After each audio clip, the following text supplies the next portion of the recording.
Diangkat menjadi Rasul. Siapa yang angkat? Gubernur atau ketua daerah rumah wanita? Oleh Allah yang kuasa. Allah itu siapa, Mak? Pencipta alam semesta. Itu lagu ibu-ibu dulu, mengajarkan sejarah Nabi. Sekarang apa lagu-lagunya ibu-ibu? Modern mereka, sarjana, istri pejabat, tapi tidak tahu sejarah Nabi. Apa lagunya ibu-ibu sekarang? Yo, yo ayo. Yo ayo, yo ayo. Apa itu ayo ayo? Ayo apa? Ayo apa? Putar ke kiri nona, putarlah ke kanan. Beleng-beleng. Apa itu? Apa gunanya itu lagu-lagumu itu? Putar ke kiri, putar ke kanan. Apa? Katanya majelis taklim, tapi lagunya tidak mendidik. Sudah 3 tahun majelis taklim, seragamnya 4. Olahraga depannya lakinya orang. Dia di depan sebajunya sempit. Bapak-bapak di belakang, di depan ibu-ibu 1. Bapak-bapak di belakang 2. Ini kelakuan majelis taklim ini begini. Ketawa ibu-ibu karena ibu begitu toh. Kalau 17-an apa lagu-lagu seperti itu? Mesti dari kecil sejarah Nabi kita ceritakan. Itu dulu ibu saya kepada saya. Sekarang kepada anak saya bikinkan lagu supaya dia tahu anak Nabi. Anak saya namanya Cek, saya ajari. Cek, nah nyanyi nak. Anak-anak Nabi ada 7 orang. 3 laki-laki, 4 perempuan. Pertama Qasim, Abdullah, Ibrahim, Zainab, Rutkaya, Ummu Kalsum, Fatimah. Ibunya bernama Siti Aminah. Ayahnya bernama Abdullah. Kakeknya bernama Abdul Muthalib. Pamannya bernama Abu Thalib. Ibu baru tahu toh 7 anak Nabi? Ya. Berapa laki-laki? 3. Berapa perempuan?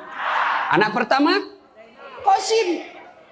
Coba. Ini dari sini kita tahu lagu. Maka ibu harus pandai-pandai mendidik anak. Memperkenalkan sejarah Nabi. Supaya mereka cinta kepada Nabi. Maka ini tujuannya maulid. Bukan kita mau bid'ah.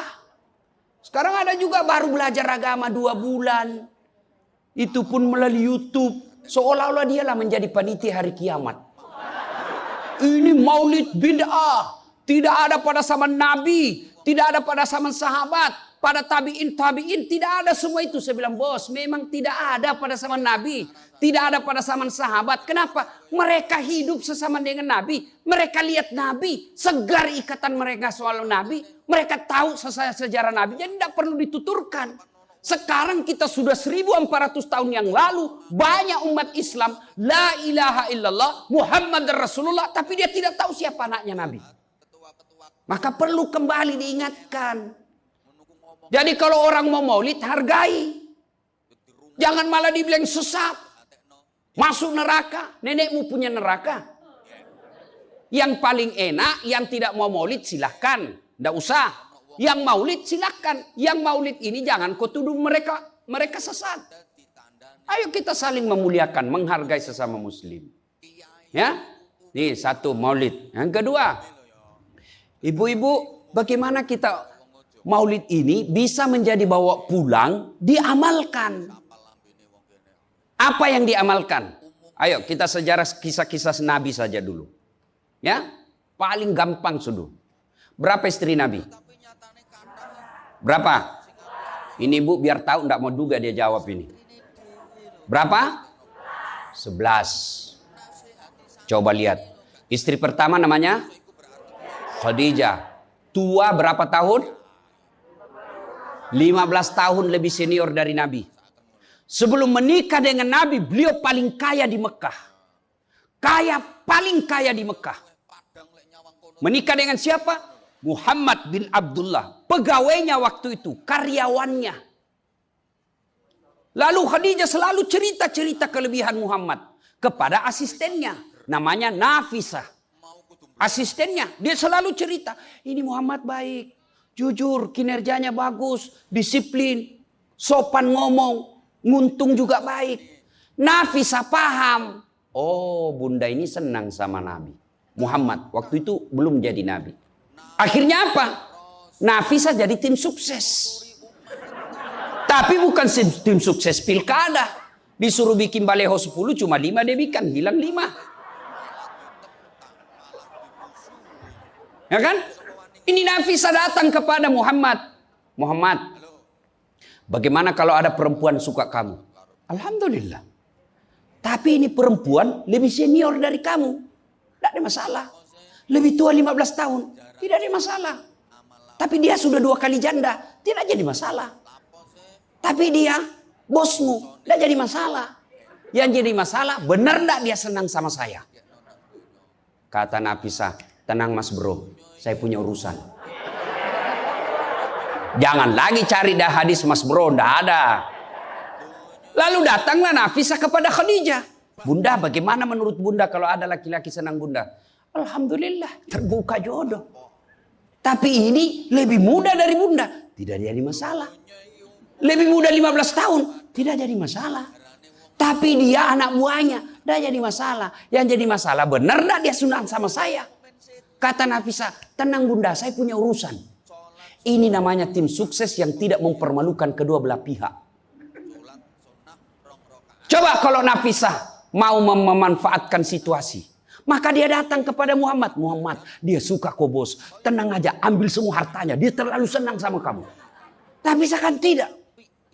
Berarti ibu-ibu jaga perasaan orang, jaga harga diri orang, jangan permalukan orang meskipun ibu tahu ada aib dalam dirinya. Ini penyakitnya ibu-ibu. Apa? Tukang gosip. Ini. Duduk-duduk begini damai tapi gersang. Oh coba lihat siapa duluan pulang dia jadi ibu cawan. Jadi gini Pak Gubernur itu dia duduk-duduk itu. Dia enggak cerita tapi apa? Dia mulutnya enggak ngomong tapi bibirnya dong. Memang fitrahnya. Apa begitu orang sini? Bukan cuma di sini. Orang Amerika juga tukang gosip perempuannya. Fitrahnya. Maka Nabi katakan kalau perempuan mau selamat, jaga mulutnya, aman dia masuk surga. Cuma kan gampang sekali kita gosip. Lewat teman kita. Apa? Nggak serasi kudungnya sama roknya. Dia bilang iya. Lipstiknya palsu. Kenapa kau tahu? Melengket di giginya. Semua mau diurus. Iya kan? Ini penyakit kita. Semua mau diurus. Ustadz aja dia gosip. Itu juga bajunya waktu di YouTube. Saya dengar tadi dilewat saya dengar. Itu juga bajunya waktu di YouTube. Astagfirullah. Inilah penyakit ibu-ibu. Ibu. Mau gampang masuk surga? Ketika Nabi Isra Mi'raj kan dibawa jalan-jalan masuk surga. Subhanallah. Alhamdulillah. Banyak perempuan dalam surga. Begitu Nabi dibawa lihat neraka. Nauzubillah min zalik. Ya Allah ampuni hambamu. Ya Allah ampuni umatku. Ya Allah. Kenapa? Perempuan ternyata lebih banyak dalam neraka. Ditanya kenapa bisa begitu? Ada 2 kelemahan perempuan. 1, tidak mampu menjaga suaminya. Tidak mampu mengurus suaminya. Dan yang kedua tidak mampu menjaga lisannya. Jadi kalau ibu mampu menjaga lisan, aman. Itulah gunanya masker. Supaya ibu semua mau diurusin. Iya kan penyakit kita. Ya, Bu. Maka bertanyalah ibu-ibu di Makassar. Ustadz yang saya cerita ini kan benar. Memang begitu sifatnya Ustadz. Itulah benarnya namanya ghibah. Tidak boleh kita cerita kejelekan orang. Kalau dia salah yang ibu cerita namanya fitnah. Tidak ada jalan. Ayuhibbu ahadukum kata Allah. Sukakah kamu memakan bangkai sesamamu manusia? Maka berhenti cerita kejelekan orang. Jadi gimana solusinya Ustaz? Ketika datang orang cerita. Bu, katanya, na'udzubillah min zalik. Kita berlindung kepada Allah dari keburukan itu, Bu. Belum tentu suami kita lebih baik dari dia. Berhenti itu. Cuma kan enggak kita. Memang. Enggak tahu persoalan. Biar enggak tahu persoalan. Ikut campur. Ibu kalau suka ikut campur bikin urusannya ibu, nanti takdirnya seperti tauge. Tahu tauge? Tahu tauge? Coba lihat tauge, Bu. Kita bikin soto Banjar, ada. Pecel, sayur, lemper, ada. Ada tuh kalau di Makassar ada lemper. Ayo, maka karena dia selalu ikut campur, Allah takdirkan semua tauge bengkok. Dah ada lurus toh? Maka kalau ada ibu-ibu majelis begini kumpul, teriaki saja pagi-pagi toge nih ya. Ini penyakit perempuan. Maka ini gunanya kita peringati Maulid supaya ibu-ibu pulang berhenti cerita kejelekan orang. Dah ada gunanya, menghabiskan amal-amal kita. Nabi pernah kumpul para sahabat dan bertanya, "Atadruna manil muflis?" Saudara-saudara sekalian, kau tahu siapa yang bangkrut nanti di akhirat? Mereka tidak sholat ya Rasul, dia sholat. Yang tidak puasa ya Rasul, dia puasa. Yang tidak haji ya Rasul, dia haji. Yang tidak bayar zakat ya Rasul, dia zakat sedekah. Kalau begitu siapa yang bangkrut ya Rasul? Jarusu wa khati'ur rahim. Tetangga yang jahat sama tetangganya dan yang suka memutuskan tali persaudaraan. Dan salah satu jahat sama tetangga dan memutuskan tali persaudaraan adalah mereka suka menceritakan kejelekan orang. Adakah orang yang senang dicerita kejelekannya? Ada? Ada? Ada, Ibu? Lalu untuk apa kita cerita orang? Rajin betul istrinya majelis taklim. Baik betul itu istrinya, tapi kasihan suaminya selingkuh kiri kanan. Lalu apa untungnya Ibu cerita? Bu? Hei. Hei. Satu, pulang pengajian, tinggalkan gosip. Dua, Rasulullah setelah menikah dengan Khadijah, usia 40 tahun. Nabi dilantik menjadi Rasul. Pulanglah beliau, 3 hari 3 malam di atas Gua Hira. Pulang menggigil. Dia ketuk pintu. Masuklah Nabi, kedinginan. Lalu Nabi berkata, istriku selimuti saya kedinginan. Kira-kira kalau ibu-ibu, apa jawaban ibu? 3 hari 3 malam suami tidak ada kabar. Di WhatsApp tidak dibaca. Di telepon di reject. Tiba-tiba datang kedinginan, Bu. Selimuti saya, Bu. Apa jawaban ibu? Apa ibu selimuti? Enggak, diinterogasinya suaminya. Mana HP-mu? Dari mana kau ini kedinginan? Iya toh? Tapi Khadijah tidak. Khadijah tidak pernah sangka buruk kepada suaminya. Apa kata Khadijah? Sami'na wa ata'na. Hikmah yang kedua buat ibu-ibu, sangka baiklah kepada suami. Demi Allah, tidak ada kebahagiaan rumah tangga yang dipenuhi dengan sangka buruk. Ibu mau bahagia dengan suami? Mau? Hilangkan sakwa sangka, hilangkan sangka buruk. Telepon suami tidak dijawab pagi-pagi, sangka baik. Oh, berarti suami saya lagi sholat duha. 1 jam kemudian ditelepon, belum dijawab juga. Oh, berarti suamiku lagi meeting dengan gubernur. Telepon lagi siang-siang tidak jawab. Oh, berarti suamiku lagi sholat berjamaah di masjid. Sore ditelepon tidak dijawab-jawab. Oh, berarti suamiku dia lupa handphonenya. Tiba-tiba sore masuk WhatsApp teman kita. Saya lihat suamimu bonceng cewek, cantik betul. Oh, berarti suami saya lagi nge-grab. Tenang perasaan. Ibu-ibu, demi Allah, tidak ada kebahagiaan orang yang selalu sangka buruk. Suami enak-enak kerja, hanya tidak dijawab telepon, ibu tidak bisa tenang di rumah. Sangka baik. Orang yang sangka baik, rumah tangganya pasti tidak bisa bahagia. Saya kasih contoh. Kasih contoh ibu. Suami istri 7 tahun tidak punya anak. Di tahun ke-8 dia pergi ke ahli kandungan, periksa istrinya.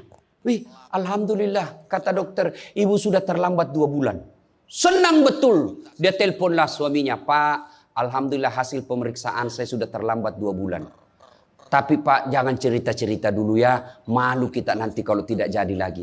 Oke Bu, ini rahasia berdua. Jangan cerita ke siapa-siapa. Setuju Bu ya? Setuju Pak. Oke. Beberapa hari kemudian datang petugas PLN. Assalamualaikum. Kata ibunya, Waalaikumsalam. Siapa ya? Saya Bu. Saya siapa? Petugas PLN. Oh kenapa Pak? Ibu terlambat 2 bulan. Wih. Kenapa dia bisa tahu saya terlambat 2 bulan? Wah, dia mulai curiga sama suaminya. Pasti kelakuannya lagi nih si gendut ini. Kan suaminya gendut. Pasti kelakuannya ini si gendut ini. Pulang suaminya capek. Di jalan macet, kehujanan. Baru buka pintu. Memang kau pembohong gendut. Apalagi ini pembohong. Orang capek. Pembohong gendut. Apa? Kenapa itu PLN tahu saya terlambat 2 bulan? Pasti kau yang cerita. Bukan saya. Kenapa? Wah, suaminya juga marah digendut-gendutin. Dia datang ke PLN. Ada apa kau tahu-tahu istriku terlambat 2 bulan? Dia bilang ini ada catatannya Pak. Kau hapus ini. Ya boleh Pak. Tapi Bapak bayar dulu. Kalau saya tidak mau bayar. Ya terpaksa punyanya Bapak diputus. Kalau punya aku diputus, apa dia pakai istri saya di rumah? Dia terpaksa pakai lilin.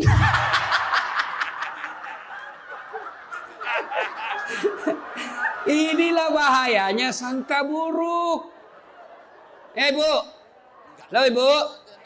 Bu.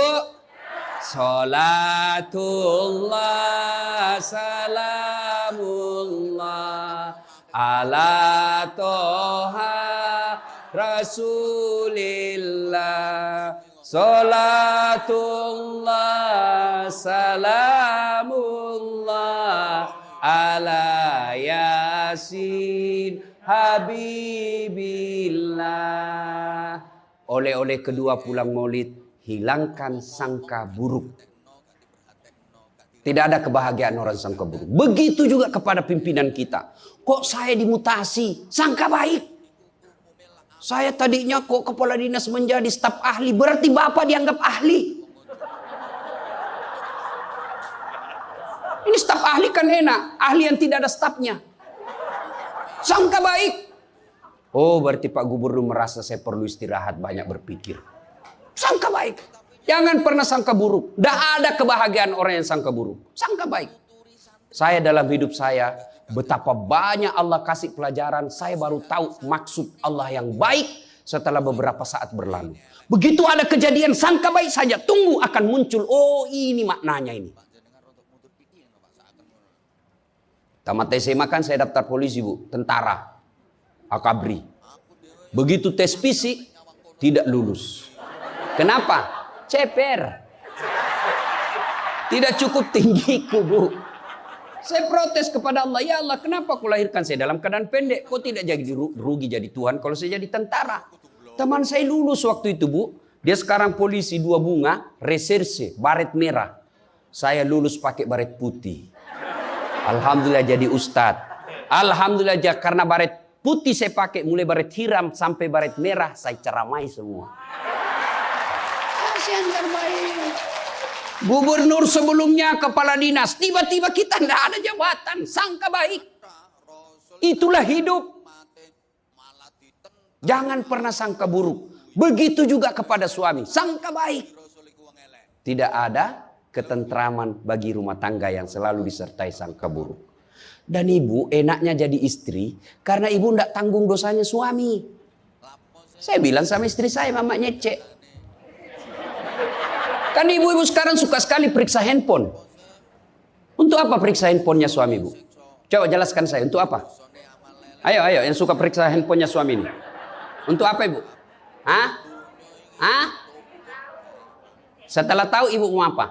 Ternyata besok-besok ada masalah yang tidak menyenangkan hatimu, apa yang kamu lakukan? Mau diceraikan, saya ceraikan kamu.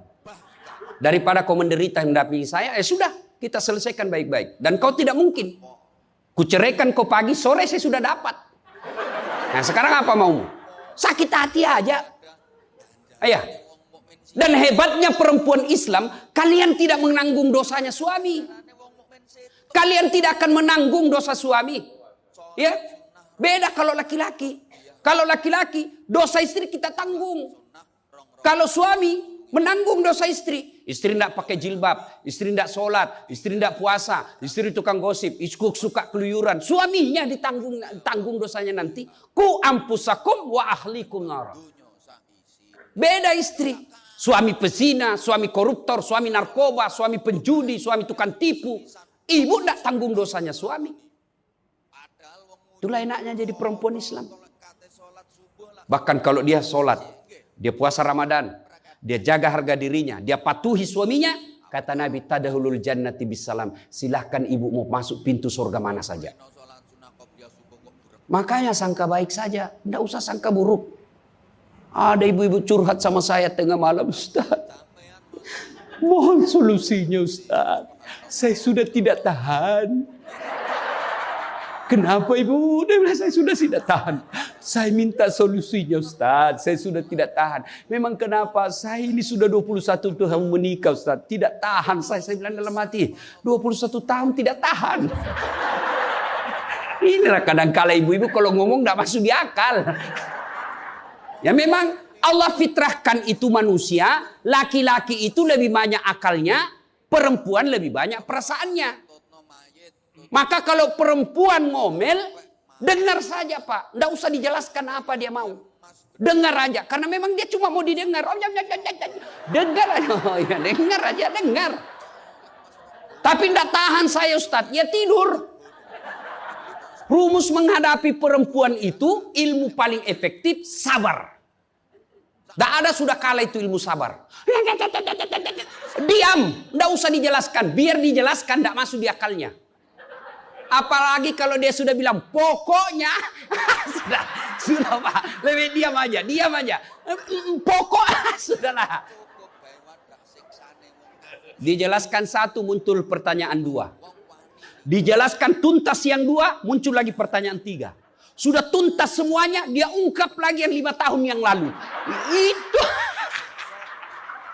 Itulah perempuan. Iya ibu toh? Maka dengarkan saja. Ada saatnya nanti dia bilang, baru dia sadar itu. Iya sebenarnya itu saya emosi aja itu hari Pak. Begitulah perempuan. Dihadapinya jangan emosi. Saya sudah tidak tahan Ustadz. Kenapa? Sudah 21 tahun. Udah cocok saya Ustadz. Saya bilang ibu tahu enggak baut? Tahu Ustadz. Apa pasangannya baut ibu? Mur. Sama enggak? Sama modelnya? Sama bentuknya? Beda. Justru perbedaannya yang membuat dia kokoh. Berarti rumah tangga tidak akan pernah kokoh kalau mau menyamakan. Yang kokoh adalah ketika dia mau saling menerima kekurangan dan kelebihan. Itu pasti kokoh. Mana mau cocok jenis kelamin aja kita tidak sama. Iya. Pendidikan aja kita pasti beda. Latar belakang budaya kita pasti beda. Maka yang membedakan itulah kalau kita kelola dengan baik dalam rumah tangga. Dengan faktor utamanya sangka baik. Insya Allah bahagia rumah tangga. Ya, sangka baik. Tuh Khadijah tidak pernah sangka buruk sama suaminya. Khadijah ketika beliau sakaratil maut. Usia 65. Beliau sakit. Dan baju yang beliau pakai sudah 8 kali tambal. Tahu tambal ibu? Itu tambal ke-8-nya 1 sampai 7. Nabi masih menambalnya pakai apa? Masih pakai kain. Di tambalan ke-8 beliau pakai pelepah daun kurma. Kenapa? Habis kainnya Nabi. Padahal sebelum nikah beliau orang kaya. Lalu beliau panggillah anaknya, Fatimah ta'al. Fatimah ke sini dulu nak. Kenapa bunda? Tolong kau mintakan serbannya bapakmu. Ada serban yang selalu dia pakai bapakmu itu terima wahyu. Tolong sampaikan ke beliau. Saya minta untuk saya jadikan kain kafan. Mudah-mudahan serban itu Allah hindarkan saya dari azab kubur. Mendengar ini, Fatimah berkata, bunda aja yang minta sama bapak. Dengar jawaban Khadijah. Saya malu minta sama bapakmu, nak. Habis hartanya untuk bantu Rasulullah, minta serban, malu. Kira-kira masih ada istri sini malu minta sama suaminya? Pak Gubernur, masih ada kira-kira malu minta sama suami? Bukan diminta, dicuri. Ayo, itulah Khadijah. Maka jangan heran Khadijah meskipun sudah wafat, beliau tidur bersama Aisyah. Beliau tidur bersama Aisyah. Tapi siapa yang dikenangnya? Khadijah. Rasulullah hanya berkata, seolah-olah saya mendengar trompa kakinya Khadijah. Seolah ada Khadijah dalam rumah kita. Aisyah cemburu. Ya Rasulullah, ada apa sih kelebihan Khadijah? Khadijah sudah wafat. Kau nikahi 2 kali janda. Lebih tua dari kamu. Kenapa Khadijah terus? Dengar jawaban Nabi. Kau tidak pernah mampu mengimbangkan, menyandingkan atau menyamakan dirimu dengan Khadijah. Ketika tidak ada orang percaya kepadaku, Khadijah orang pertama yang percaya kerasulanku. Ketika orang memboikot saya tidak boleh bertransaksi ekonomi kepada Muhammad, hartanya habis untuk membantu perjuangan dakwah. Maka jangan heran Rasulullah sangat mencintai Khadijah. Jadi kalau ibu mau dicintai suami lahir batin, jadilah seperti Khadijah. Bukan karena cantiknya, bukan karena kayanya, tapi kebersihan hatinya Khadijah. Kita itu laki-laki kan tergantung perempuannya. Kalau perempuannya baik, akhlaknya baik, tidak mungkin tergoda suami. Ibu mau? Suami tidak macam-macam mikirnya. 3 aja resepnya. Pegang ini, kau kuasai suamimu. 1, buat matanya senang.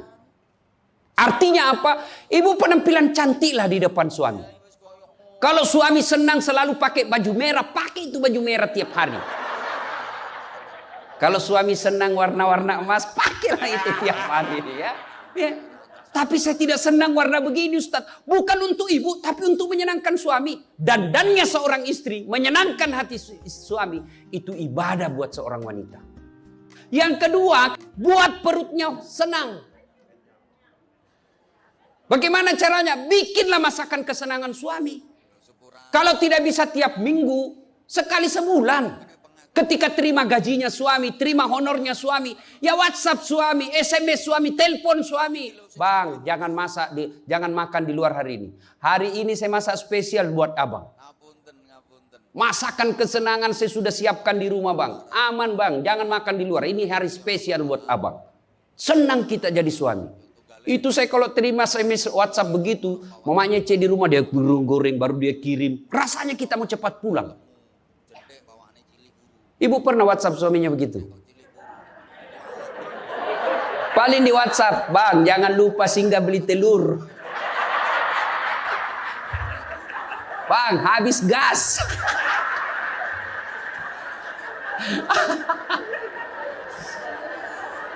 Kok tahu Ustaz? Ya saya rasakan juga. Pernah suatu kali Pak Gubernur pulang saya ceramah takziah malam-malam di Makassar. Tiba-tiba masuklah WhatsAppnya mamanya C. Ustaz habis pembalut. Aduh. Tidak mungkinlah sopir saya suruh ini istri saya. Sudahlah saya singgah saya berdoa mudah-mudahan tidak ada yang kenal saya. Begitu saya bayar ada ibu-ibu datang. Ustaz beli pembalut. Saya jengkel langsung saya balik. Biar daripada saya melahirkan. Tenang perasaan. Mungkin ego kita ini buat kita juga laki-laki. Ya, kadangkala ego naik. Masa saya eselon? Masa saya kepala dinas? Masa singgah beli pembalut? Jangan lihat eselonnya. Pakai ilmunya Umar bin Khattab. Umar bin Khattab ada sahabat yang selalu mau datang, mau laporkan istrinya. Kenapa istrinya suka ngomel? Maka dia berharap Umar panggil istrinya supaya dinasehatin. Begitu dekat dengan Umar bin Khattab, dekat dari rumahnya Umar, dilihatnya Umar juga dimarahi sama istrinya. Balik dia bilang, Pak Umar aja dimarahin. Balik besok ketemu, ya Amirul Mukminin, presiden lah waktu itu. Saya lihat kemarin Anda istri ngomel-ngomel, Anda senyum saja. Dengar ini jawaban bapak-bapak ini, para pejabat nih yang hadir. Dengar apa jawaban Umar. Begitulah cara saya berterima kasih kepada istriku yang telah hamil, melahirkan, dan menyusui anak saya. Coba, hilang itu emosi Pak, hilang itu harga diri. Kalau kita sudah ingat bagaimana susahnya itu ibu melahirkan, hamil. Masih ingat ibu-ibu waktu hamil? Masih? Ada ndak enaknya itu orang hamil? Untung saya ndak pernah hamil. Oh, coba ibu-ibu kalau hamil, jalan aja setengah mati. Aduh, sudah mau jalan. Mau duduk aja, mana ada ibu hamil langsung duduk aja. Udah standar samping dulu itu kasihan. Oh. Iya ibu, ya benar. Kalau kita laki-laki paling ngidam. Ustaz, apa doanya berhenti ngidam istri? Ngidam apa istrimu? Nanti dia bisa tidur kalau dilihat saya di atas lemari Pak Ustaz. Jadi kalau istrinya mau tidur jam 10, setengah 10 sudah di atas lemari. Saya berarti kau dongo-dongo itu dikasih kerja di konsumsi. Yang kedua kata Umar, begitulah cara saya berterima kasih kepada istriku yang telah melahirkan anak saya. Masih ingat waktu melahirkan? Masih? Ada ndak ibu-ibu melahirkan senyum? Ada? Mentang-mentang istri gubernur keluar sayang. Setengah mati juga biar istri gubernur. Nggak ada. Itulah susahnya jadi perempuan. Maka ketika suami disuruh sama istri, bayangkan sulitnya melahirkan. Yang ketiga kata Umar, begitu cara saya berterima kasih yang telah menyusui anak saya. Masih ingat waktu menyusui? Masih? Terutama waktu tumbuh giginya.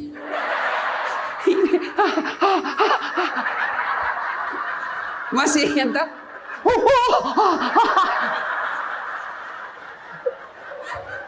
Untuk saya tidak pernah rasakan. Bu kalau digigit kan mana dia ditinjau nanya, kok gigit saya? Tidak, dia usap, lepas nak. Iya ibu, iya.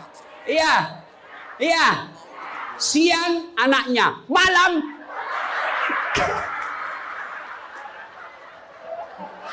Salatullah, salamullah, ala toha rasulillah. Salatullah, salamullah, ala yasin. Berikutnya, kalau kita cinta kepada Rasul, jadilah istri seperti istri Rasulullah. Nah, tentu bertanya kita, itu bapak-bapak mau punya istri seperti istri Rasul? Pak Gubernur pasti mau. Kita punya mau istri seperti Khadijah. Tapi pertanyaannya, sudahkah kita seperti Rasulullah? Tenang ibu-ibu, saya bela ibu-ibu hari ini. Tenang. Nah, kita mau seperti Khadijah, tapi kelakuan kita seperti Abu Jahal. Pembohong kiri kanan. Suami istri minta duit tidak pernah ada. Benar tidak ada, habis biar baunya tidak ada lagi. Giliran selingkuhannya minta, gampang deh, tunggu aja 5 menit. Ya, Rasulullah coba begitu memuliakan istri, beliau tidak pernah kusam rambutnya di depan istrinya. Coba itu, buka itu Barasanji sejarahnya. Rasulullah beliau yang bersihkan tempat tidurnya. Beliau yang tambal bajunya ketika robek. Beliau sediakan sarapan. Itu Rasul, manusia pilihan. Namanya selalu digandengkan dengan namanya Allah. Tidak malu, bahkan rela ikhlas membantu pekerjaan rumah tangga istrinya. Untuk meringankan kerjaan istri. Kita baru Satpol PP. Satpol PP. Apa Satpol PP? Polisi setengah. Baru pegawai honor, macam-macam ceritanya. Tidak ada kehinaan bagi laki-laki yang memuliakan istrinya. Tidak ada kehinaan suami yang membantu pekerjaan istrinya. Rasulullah mencontohkan itu. Beliau kalau keluar rumah sudah ada sisir. Masuk ke kamar rapi baru keluar. Kita sudah habis pisang gorengnya 4 masih berantakan rambut. Begitu istrinya katakan, bang, baik-baik itu rambutmu apa? Kenapa kau urus rambutku? Rambutmu kau urus. Itulah Rasulullah. Rasulullah subhanallah, dari 11 istri beliau tidak ada satupun yang dia panggil namanya. Beliau tidak pernah memanggil Khadijah. Beliau tidak pernah memanggil Aisyah. Aisyah beliau panggil apa? Ya Khumairah. Yang kemerah-merahan pipinya. Karena memang Siti Aisyah merah delima pipinya. Maka bapak-bapak Pak Kak di sini, Pak Karo, panggillah istri kita dengan panggilan kasih sayang. Wahai istriku yang termancung hidungnya di lorong 3. Dia bilang, tidak mancung hidungnya Ustaz. Ya giginya lah kau lihat. Justru giginya mancung Ustaz. Jangan terlalu jujur. Mentang-mentang istri kita hitam panggil Tam. Hitam. Apa kata istri kita? Apa PC? Masa suami istri? Katanya Islam itu agama yang paling paripurna. Kok kita saling PC hitam? Ya, Rasulullah beliau kalau minum bersama istri beliau, kalau beliau minum gini. Bismillahirrahmanirrahim. Hebatnya Rasul, kalau beliau minum, 1 teguk dikasih lagi istrinya. Minum lagi. Kasih lagi istrinya. Hebatnya, bekas bibirnya Aisyah, itu yang diminum oleh Rasulullah. Bekas bibirnya Aisyah. Masya Allah. Coba kalau kita Pak Kadis. Istri, bekas bibir istri. Bau betul mulutmu.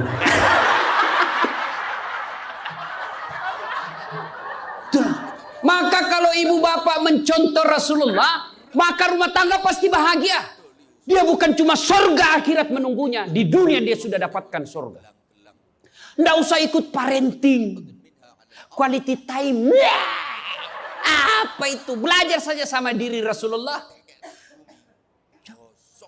Kita ini sudah miskin di dunia. Rumah tangga kita kadang-kala ngontrak-ngontrak. Tidak tahu lagi kewajiban istri kepada suami. Suami tidak tahu kewajiban kepada istri. Maka di dunia dia susah sanggara. Di akhirat apalagi nanti. Maka kalau kita tidak bisa dapatkan kekayaan sorga di dunia.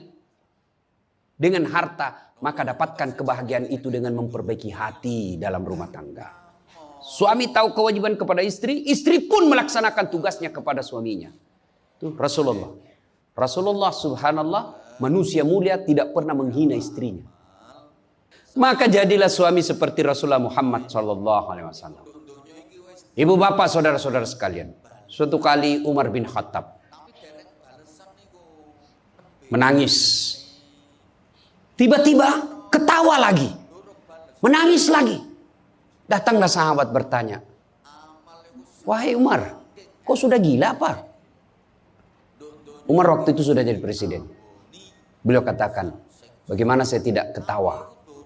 Saya mengingat waktu sebelum datang Muhammad SAW, saya pernah memakan Tuhanku. Dia bikin berhala dari roti, lalu dia makan itu Tuhannya. Dia bilang, bayangkan hebatku dulu sebelum ada Muhammad, Tuhan pun saya makan. Maka dia ketawa. Lalu kenapa engkau menangis ya Amirul Mukminin? Saya bayangkan sebelum Nabi Muhammad SAW datang di tengah-tengah kita. Saya pernah mengambil anakku yang masih orok, merah, saya rebut dari istriku, lalu saya bawa ke belakang rumah, saya gali pasir, saya tanam sendiri anak perempuanku itu, lalu saya timbun, saya lompat-lompat di atasnya karena saya anggap ini perempuan anak pembawa sial. Begitu zaman jahiliyah. Alhamdulillah setelah ada Muhammad, mampu melahirkan kita seperti sekarang ini, bisa membedakan yang hak dan yang batil. Berarti Rasulullah dikenang kehebatannya, karena berhasil memimpin, mengarahkan umatnya dari jahiliyah menjadi seperti yang kita nikmati sekarang ini. Berarti Pak Gubernur, kalau Bapak ingin dikenang sebagai pejabat, bukan hanya memperbaiki diri, tapi memperbaiki rakyat Sumatera Selatan. Dan Alhamdulillah saya senang sekali mendapat berita Bapak punya program yang sangat memuliakan kebaikan. Bukan Islam, kebaikan. 1 desa, 1 lurah, 1 rumah tahfiz. Meskipun Bapak sudah tidak menjabat sebagai gubernur, Selama rumah tahfiz itu dimanfaatkan, maka itu akan menjadi amal kebaikan dunia sampai di akhirat. Tapi percayalah, tidak mungkin Pak Gubernur hebat tanpa didukung sama istri. Tidak mungkin. Ini istri tidak kelihatan perannya, tapi menentukan SK. Benar. Biar Pak Gubernur senang sama Bapak, kalau istri Pak Gubernur tidak senang, berpengaruh itu tanda tangan. Memang sudah itu begitu yang namanya kehidupan manusia. Saya juga tidak bisa hebat ceramah begini kalau istri saya tidak mendukung. Saya mau bikin naskah, digangguinya saya. Pergi sama bapakmu, cepat kau ambil itu. Nangis anak, mana bisa kita bikin naskah? Begitu kita mau ceramah, dia curi kita punya naskah. Apa? Mana bisa? Allah Subhanahu Wa Taala berfirman, mana sudah ini? Mana naskah kita? Maka yang terpenting kembali dalam maulid kali ini, mari jadikan rumah tangga kita sebagai pintu sorga, meraih sorga yang sebenarnya. Jangan berpikir di dunia tidak ada sorga. Kita kan selalu berdoa, fid dunya hasanah, wa fil akhirati hasanah. Selamat di dunia, selamat di akhirat. Apa itu fid dunya hasanah? Menurut para ahli tafsir Al-Quran, hasanah di dunia itu, sorganya dunia itu mengandung 4 komponen. 1, punya pasangan yang baik. Jadi kalau istri bagus agamanya, suami bagus agamanya, suami bagus akhlaknya, istri bagus akhlaknya, sudah 1 komponen sorga didapat. Yang kedua, punya anak yang soleh dan soleha. Tidak ada gunanya pangkat jabatan kalau anak kurang ajar. Ibu-ibu nih, kalau ibu meninggal siapa yang doakan? Suami. Tidak bakal dia kawin lagi. Siapa yang doakan? Anak. Maka berhasilan ibu, saya setuju dengan pernyataan Pak Gubernur. Kalau mau hebat ini provinsi kita, ibu-ibunya harus menjadi pesantren pertama. Sayang, seribu sayang, ibu-ibu sekarang banyak yang gagal mendidik anak. Dihormati di luar, dimuliakan di kantor, sampai di rumah dimaki-maki sama anaknya. Itu siapa yang gagal? Ibunya. Kita kadang-kala bahagia, hebat kalau anak kita pintar bahasa Inggris. Hebat anaknya Ustadz, pintar bahasa Inggris. Apa hebatnya? Banyak yang bisa begitu. Masa banyak Ustadz? Ya sudahlah, ke Inggris lihat itu anak-anak di sana. Anak-anak di sana semua pakai bahasa Inggris, Bu. Memangnya kalau ibu nanti meninggal, anak berdoa pakai bahasa Inggris? Oh my God. Please help me my mother. Enggak. Pasti pakai bahasa Padang. Kepado, lindungi lo. Pasti. Ya, maka ibu-ibu didik anak. Yang ketiga komponen punya surga dunia, apa itu? Punya harta yang bermanfaat, bukan harta yang banyak. Mana harta yang bermanfaat? Harta yang banyak digunakan orang lain menjadi amal soleh-soleh, amal jariah. Bu-ibu nih, yang punya emas berlian, cincin. Ayo ibu, kalau ibu meninggal siapa yang punya itu? Siapa? Anak, istri kedua. Bukan anak, istri kedua yang pakai. Maka sedekahlah sebelum tiba saatnya. Dan yang keempat, surganya dunia, punya teman yang baik. Bukan teman kepentingan politik dan kekuasaan. Teman yang baik itu meskipun kita sudah pensiun masih baik sama kita. Meskipun kita sudah miskin masih baik sama kita. Itulah teman yang baik. Dan nerakanya dunia ketika kita punya jabatan. Banyak teman kita. Pas kita hilang jabatan semua menjauh dari kita. Itu nerakanya dunia. Nah ibu bapak saudara-saudara sekalian. Mari mewujudkan ini melalui maulid. Maulid ini tidak ada guna kalau kita pulang tidak diamalkan. Minimal amalkan dengan menjadi suami yang baik. Dan istri yang baik. Terakhir. Kalau kita mencintai Rasulullah, maka kita ikuti sunnah-sunnahnya. Apa sunnah? Yang gampang-gampang, tidak usah berat-berat. Mulai hari ini, oleh-oleh khusus ibu, kapan dan dimanapun selalu ada wudhu. Coba ibu amalkan. Bapak-bapak pegawai, bapak mau pergi kerja, wudhu dulu. Mau pergi jemput anak, wudhu dulu. Mau pergi pengantin, wudhu dulu. Mau pergi kemana saja, ikuti Pak Gubernur yang katanya tidak ada liburnya. Ya. Sudah ikuti dengan ada wudhu. Orang yang selalu ada wudhunya, innallaha yuhibbut tawwabina wa yuhibbul Mutatakhirin, dicintai oleh Allah Subhanahu wa taala. Ibu bapak saudara-saudara sekalian, banyak yang ingin kita sampaikan, tapi waktu jualah yang membatasi kita. Insya Allah lain waktu dan kesempatan kita akan lanjutkan. Umume lho ya. Lek gak tak kei umume yo dibantah mbek wong ojong. Ya gak kabeh. Aku